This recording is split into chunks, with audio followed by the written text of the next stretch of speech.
Russia is staging its biggest military parade, marking 70 years of victory over Nazi Germany in World War II. Thousands of troops are marching on Red Square in Moscow, and new armor has been displayed for the first time. Many foreign dignitaries are attending, but most Western leaders stayed away because of Russia's role in Ukraine.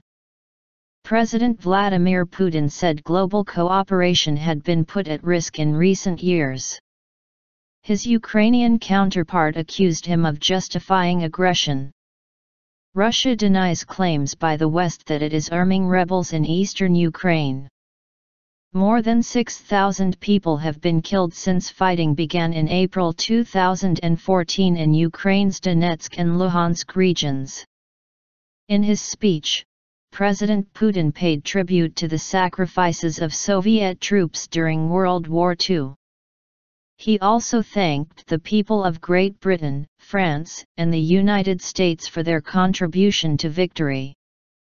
But he added, in recent decades the basic principles of international cooperation have been ignored ever more frequently.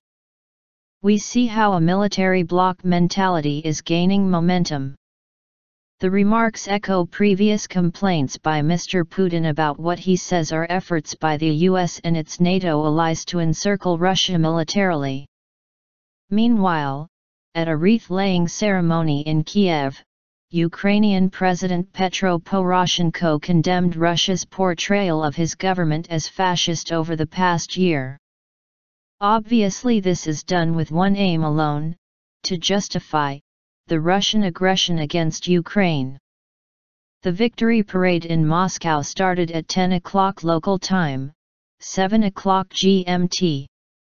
Chinese President Xi Jinping, President Pranab Mukherjee of India and UN Secretary-General Ban Ki-moon are among more than 20 world leaders watching the event. Military units from across Russia, some dressed in World War II-era uniforms, have been marching, and more than 100 aircraft have flown over Red Square. The most talked about new high-tech Russian armor is the T-14 Armata battle tank, which has a remote-controlled gun turret and reinforced capsule for the crew. The Rs-24 Yars intercontinental ballistic missiles, each capable of delivering 3 nuclear warheads, were also on show. In a sign of closer ties between Russia and China, a column of Chinese troops marched in Moscow for the first time. Military parades on a smaller scale are also being held in other cities, including Sevastopol in Crimea, Ukraine's southern peninsula annexed by Russia in 2014, as well as the Ukrainian rebel-held cities of Donetsk and Luhansk. The US, Australia, Canada and most EU leaders are boycotting the celebrations in Russia over its alleged involvement in the Ukraine crisis.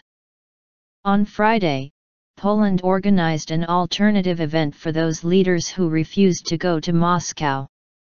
Events in Gdansk were attended by the presidents of several countries including Bulgaria, Czech Republic, Estonia, Lithuania, Romania, and Ukraine. Mr. Ban was also there.